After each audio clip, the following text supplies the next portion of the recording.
Најлошо е кога човек лага, сака да покрие со друга лага. А ова му е трета лага на господинот Мицковски. Пред една година шеташе по собранието на државата, велејќи дека има 61 пратеник за да ја сруши владата. Па потоа го видовме вечерта на клиника. Потоа пред Нова година кажа дека има 61 пратеник за да ја сруши владата, за да сега каже дека полукриминални, ја не знам како му е тој израз, бидејќи има или криминални или честни структури. Во Социјалдемократскиот сојуз на Македонија има честни структури.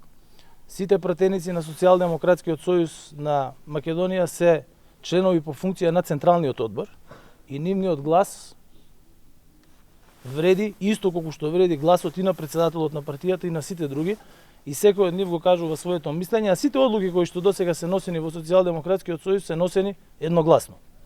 Во Социјалдемократскиот сојуз на Македонија председателот на партијата, тоест јас, или било кој друг председател претходно, нити им барал меници на пратениците, нити им барал изјави заверени на нотар, како што тоа го барал Мицковски и неговите претходници, се со цел да може да ги држи во заложништво. Исто како што самиот тој е во заложништво на господинот Апасиев. Пратениците се тука со мене.